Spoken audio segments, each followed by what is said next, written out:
Alors, Serge, ça fait presque 20 ans qu'on se connaît parce que ça a commencé autour de psychologie.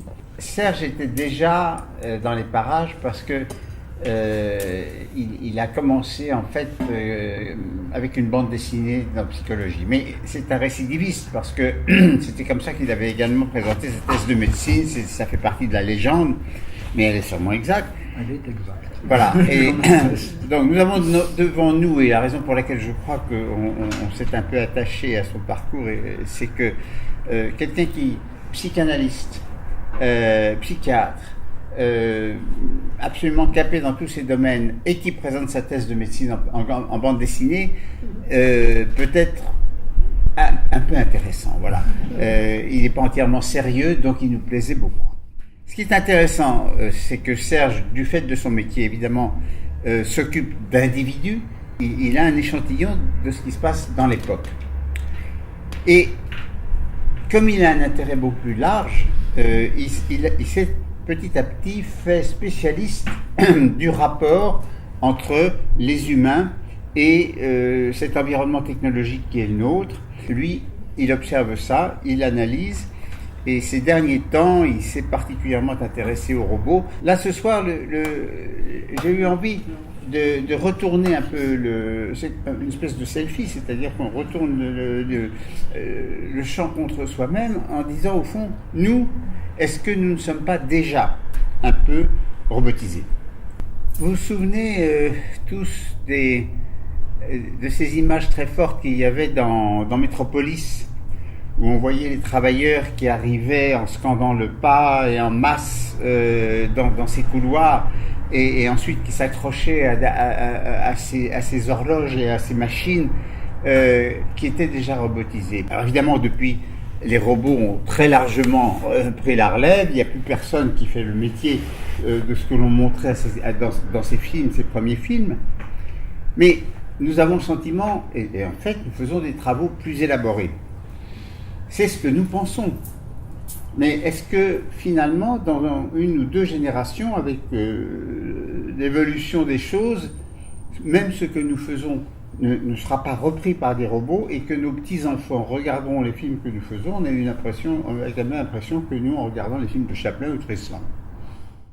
Alors, la question de savoir si nous sommes déjà robotisés, c'est une question que chacun peut se poser, mais la réponse est très différente d'une personne à une autre. Mais on voit quand même que la robotisation aujourd'hui des personnes, c'est vraiment une histoire d'éducation, c'est une histoire de contraintes éducatives, c'est une histoire de projet de vie.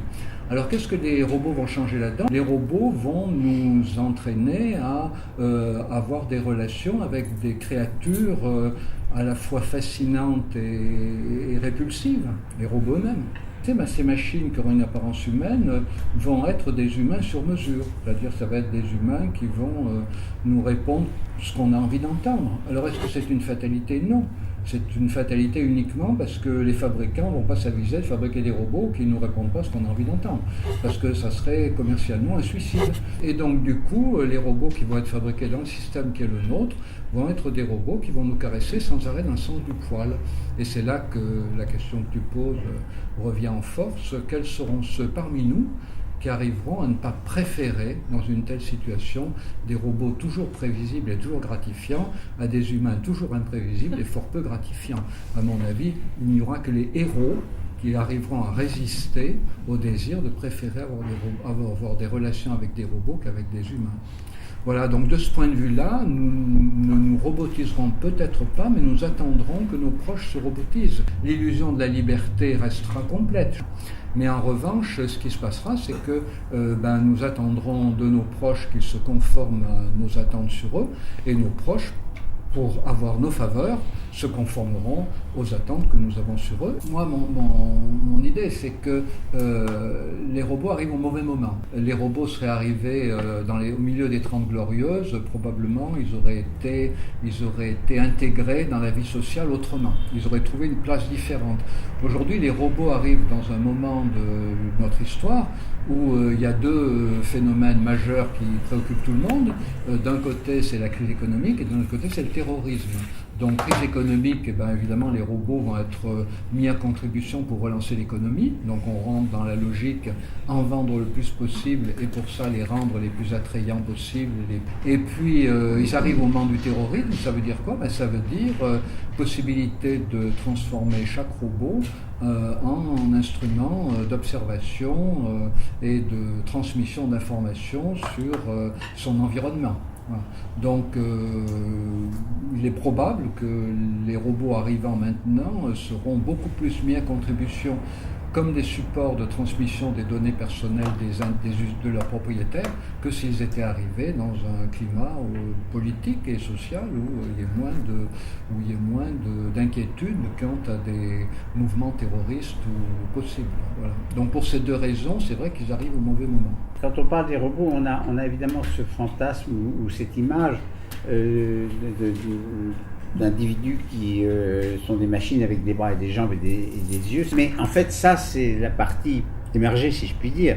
Mais en pratique, une très grande partie des fonctionnements est déjà robotisée. Ne serait-ce que les feux de signalisation, ne serait-ce que, évidemment, tout ce qui tourne autour de du numérique qui envahit nos vies sous des formes qui sont ceci est aussi un robot qui contient, non seulement c'est un robot, mais au fond c'est déjà une prothèse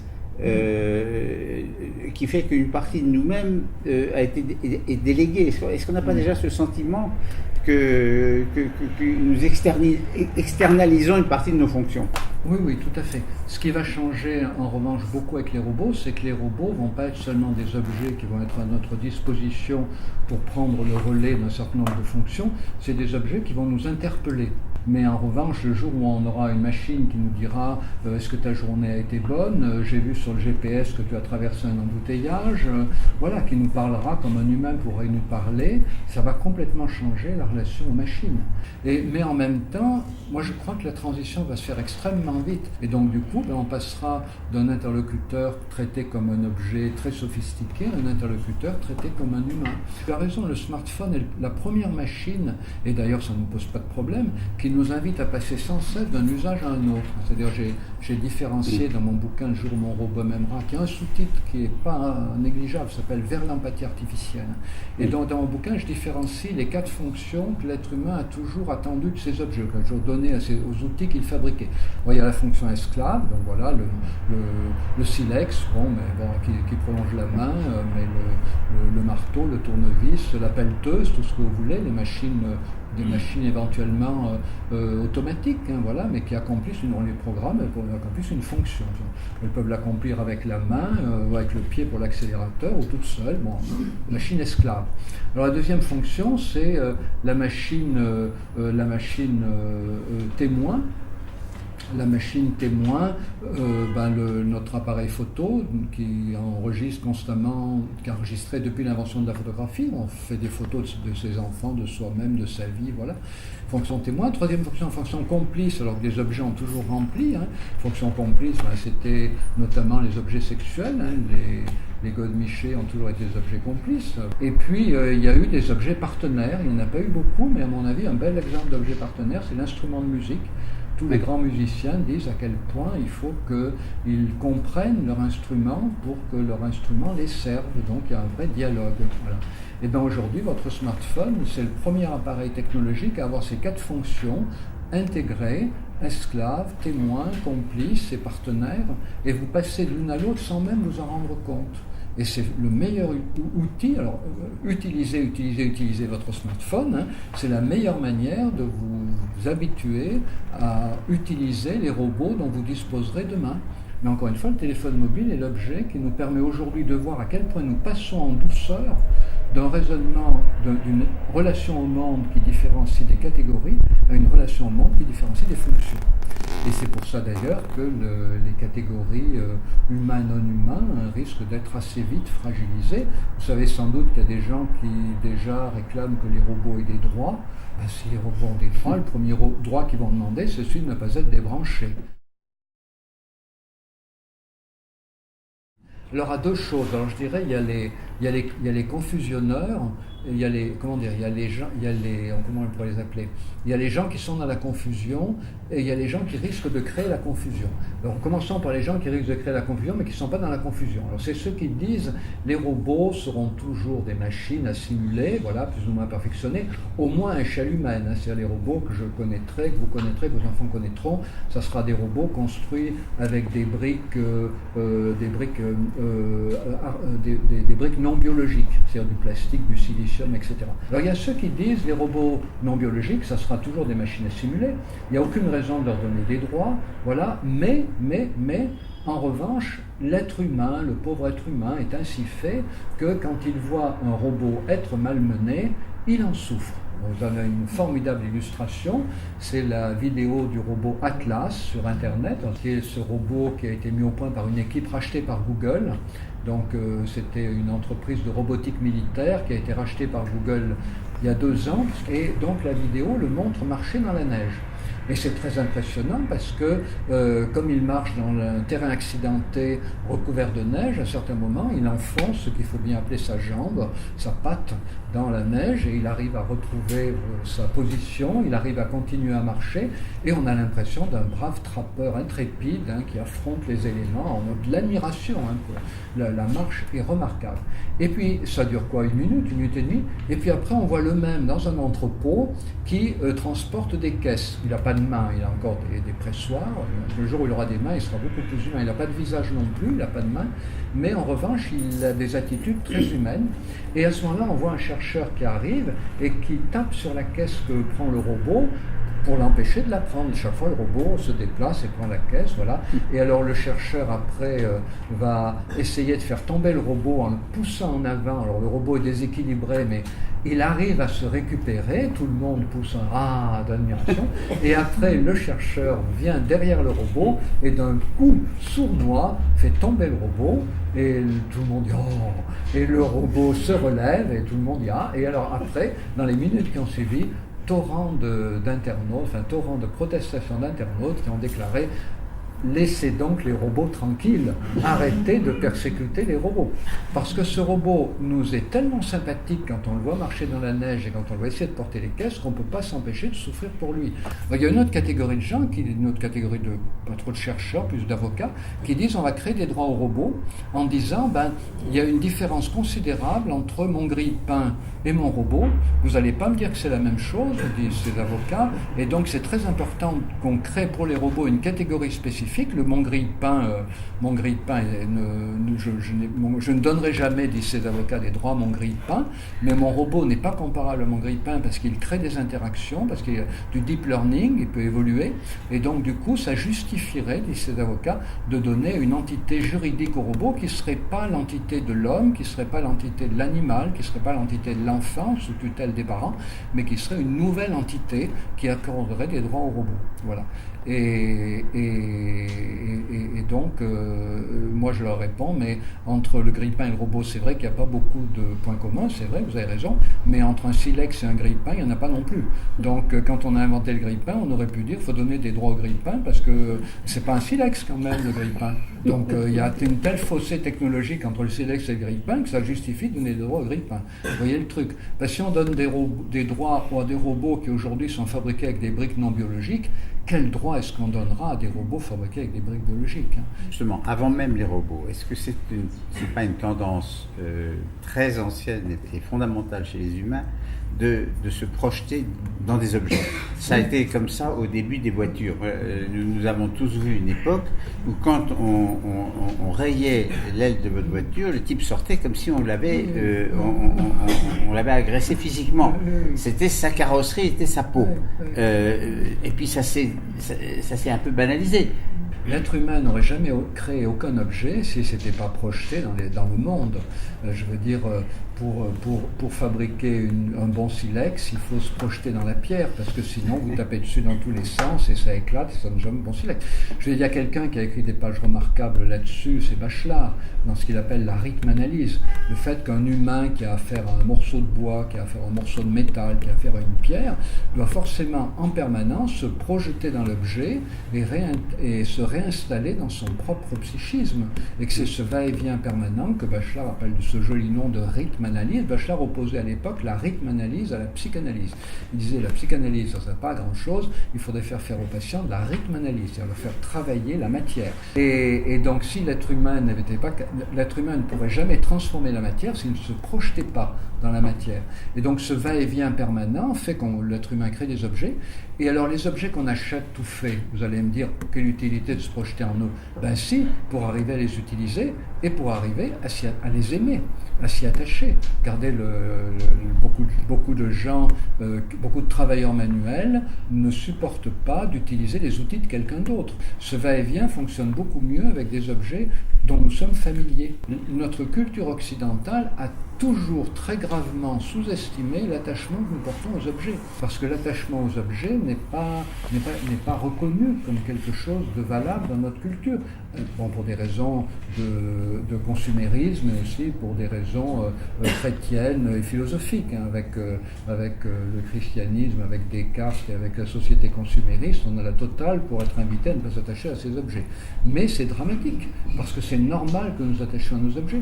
Alors tout le problème des robots, ça va être des robots jetables ou des robots adaptables. Moi je plaide pour des robots adaptables, parce qu'on peut aussi nous fabriquer des robots jetables, c'est-à-dire des robots dont on vous dira tous les 6 mois, comme pour le smartphone, il y a un nouveau modèle qui est paru, et si vous rapportez l'ancien modèle, on vous le reprendra. Mais il y a un abonnement d'Apple qui fait ça. Il y a un abonnement Apple. On vous change le truc tous les ans. Voilà. À mon avis, ça serait dommage. Voilà. Mais alors Apple a une politique bien particulière qui est de vous vendre des objets totalement fermés. Et vous savez qu'aujourd'hui, il y a tout un mouvement pour développer, sinon d'open source complet, parce que l'open source complet, dans une période de montée du terrorisme, c'est trop dangereux, mais un open source relatif, avec la possibilité à des gens qui ont envie de proposer des applis indépendantes, voilà, et la possibilité aussi d'ouvrir, de démonter les sculptures des makers, comme vous savez. Voilà, donc il y a quand même ces deux courants, mais les robots Apple resteront sur le modèle totalement clos. Mais probablement, il y aura aussi des fabricants de robots qui fabriqueront des robots relativement ouverts. On va y avoir toutes les tendances. Mais en fait, si le jour où vous achèterez un robot, essayez plutôt d'acheter un robot en open source relatif qu'un robot totalement fermé. Comme ça, vous pourrez vous y attacher et le faire évoluer. Et je pense que vous serez plus heureux. Tu as pris position récemment pour dire que finalement, le fait que les jeunes passent constamment d'une chose à l'autre en zappe, et surfent un peu sur les informations à travers le web et en particulier avec leur téléphone, c'était pas forcément une mauvaise chose, même si ça les rendait plus superficiels. Alors, tu peux nous expliquer un peu ça? Le retour des apprentissages, il y a là encore un élément qui est la question de la qualité d'attention. Et donc vous savez que c'est Catherine Hels qui a distingué ce qu'elle appelle deep attention, qui est l'attention non pas profonde, mais l'attention de longue durée. Et puis elle oppose ça à l'hyperattention, qui est une attention très concentrée, très éphémère, telle qu'elle peut fonctionner quand on regarde un clip ou quand on regarde, quand on joue à un jeu vidéo et qu'on a il faut se concentrer beaucoup pour tuer quelques monstres qui nous menacent, voilà, et c'est très très concentré. Avant on est détendu parce qu'on est dans un paysage, après quand les monstres sont tués on est à nouveau tranquille, mais il n'y a pas d'attention parce qu'il n'y a rien à voir, mais en revanche au moment où on les tue, il faut être en hyperattention.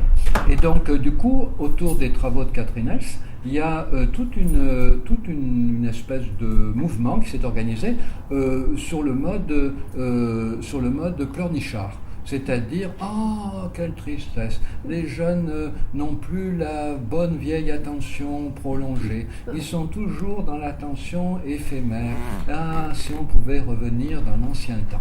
Et alors, effectivement, j'ai dit, mais l'idéal n'est pas de revenir à l'époque où nous étions tous invités à fonctionner dans la deep attention.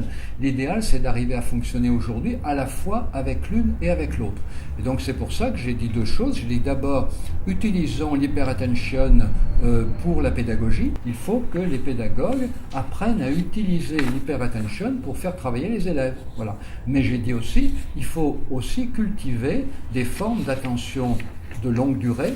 Et il y a plusieurs manières de les cultiver. La première manière de les cultiver, c'est de faire raconter aux gens leurs expériences d'écran. Si vous faites raconter Game of Thrones, on est parti pour un petit moment. Et donc pendant ce petit moment, la personne va vous raconter Game of Thrones, elle va bien être obligée d'être en deep attention. Et puis il y a une autre manière de construire la deep attention, c'est l'activité manuelle. Dès que vous faites quelque chose avec vos 10 doigts, vous le savez bien, ça prend toujours 10 fois plus de temps que ce qu'on avait prévu. Même ouvrir une bouteille, oh ben oui, pas de problème, ping, le bouchon se casse. Et alors, on est parti avec un couteau, avec une fourchette. Voilà. La moindre activité manuelle. On veut planter un clou et on commence et ping, le mur est trop dur, le clou se tord. J'ai pas les bons clous.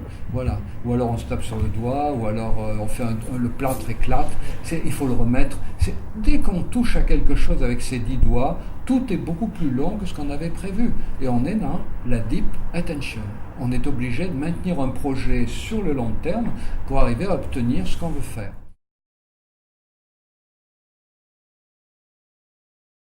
Il semblerait aujourd'hui qu'une intelligence artificielle ne puisse pas devenir vraiment intelligente si elle n'a pas un contact physique avec l'environnement. L'idée qu'on peut hériter des phénoménologues, donc les phénoménologues reviennent en force dans les travaux des roboticiens, cette idée que c'est parce que notre corps en permanence nous informe sur le monde que nous avons des émotions, et c'est parce que nous avons des émotions que nous avons envie de penser. En d'autres termes, pour qu'une intelligence artificielle soit motivée à penser, il faudrait qu'elle ait une expérience corporelle. Donc d'où l'idée de donner une expérience corporelle à l'intelligence artificielle. Il n'y a pas d'expérience d'intelligence qui n'ait pas de corps dans l'humanité, enfin pas seulement dans l'humanité, dans le monde tel qu'on le connaît. Il n'y a aucune intelligence n'est dénuée de corps.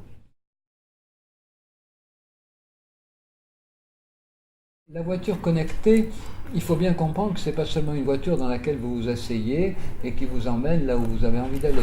C'est aussi une voiture qui sait ce que vous faites quand vous êtes dedans, qui sait ce que vous racontez quand vous êtes dedans. Et donc, ce que je vous disais tout à l'heure, la robotisation aujourd'hui, la robotique, ce qu'on appelle les robjets, qui sont des objets robotisés, cette robotisation-là va faire que nos données personnelles vont être capturées et transmises en permanence à des interlocuteurs dont on ne connaît pas forcément l'identité. La voiture qui vous emmène là où vous voulez, vous ne serez pas seul à savoir où vous allez. Elle va forcément transmettre votre trajet. Voilà. Attention. Non, mais faites attention là. L'exemple qui est souvent donné, c'est l'exemple de la machine à café dans les entreprises.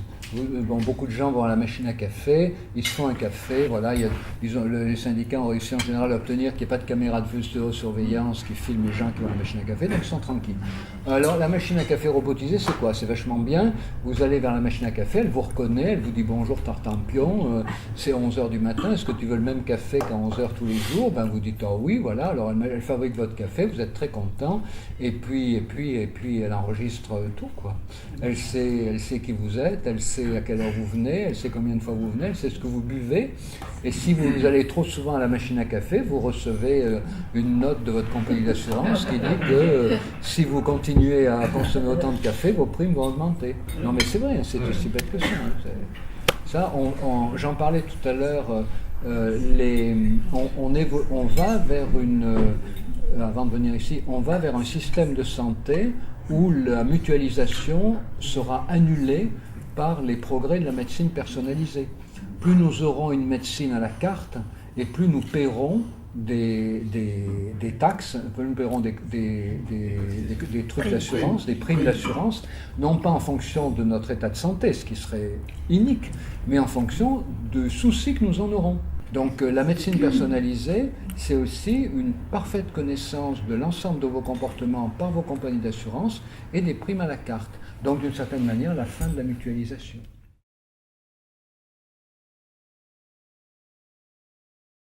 Je vois beaucoup plus la robotique sexuelle du côté de gens qui vont avoir un robot chez eux, qui va les aider, les rendre des services, faire la conversation. Et puis un jour, ces personnes auront envie qu'il y ait un peu plus. Voilà. Et je vois beaucoup plus la sexualité se développer chez les robots de la part de gens qui auront envie d'ajouter cette dimension-là à leur robot. Je pense que le fait d'avoir des robots sexuels, ça sera toujours une niche. mais que le vrai développement de la sexualité des robots, c'est ça. La vraie sexualité des robots, ça sera des robots d'abord non sexuels, mais auxquels on aura envie en plus, avec lesquels on aura envie en plus d'avoir la possibilité d'une relation affective, intime, voilà, voire d'une relation sexuelle. C'est comme ça que je vois les choses. Eh bien, effectivement, il y allait avoir un problème énorme. C'est comment les robots vont modifier notre relation au monde. Puisque on sait par exemple que les téléphones mobiles nous ont rendus moins tolérants à l'attente, on a envie que les choses aillent plus vite. Et donc l'idée qui vient, c'est que les robots vont forcément modifier aussi notre relation au monde. Donc ils m'ont élu à l'Académie des technologies en décembre 2015, avec pour objectif de réfléchir à la construction de règles éthiques pour les robots. Tout ça est abstrait. Beaucoup de chercheurs disent que les robots font courir un grand risque sur la protection de la vie privée. Les robots font courir un grand risque sur la confusion homme-machine, parce que ça sera des ersatz d'humains. Alors ça, c'est très bien de dire. Mais quand vous avez dit ça, rien n'a changé. Donc, toute la difficulté, c'est d'arriver à créer l'équivalent de la norme ISO. Il y a des normes ISO dans tous les domaines aujourd'hui, et dans le domaine de la robotique, il y a des normes ISO de sécurité. D'ailleurs, qui sont beaucoup moins importantes que ce qu'on pourrait croire. Mais disons, il y en a quelques-unes. Et donc, l'idée, ça serait de créer des normes pour les robots. Tous les pays n'ont pas la même éthique. Et donc, les normes éthiques Alors, au Japon, par exemple, ils sont très favorables à des robots qui créent une confusion complète entre l'homme et le robot. Donc ça, vous voyez qu'on est complètement aux antipodes de la robotique occidentale, puisqu'en France, alors les Anglais viennent de faire un rapport, moi je suis en train d'en faire un aussi avec des collègues, et ce qu'on dit, c'est qu'il faut réserver le caractère anthropomorphe et encore plus androïde des robots aux situations où c'est un caractère indispensable. Et donc, c'est des machines qui sont programmées pour tirer s'il y a un certain nombre de conditions qui sont réunies, et notamment des conditions thermiques. Donc, elles tirent sur des cibles thermiques.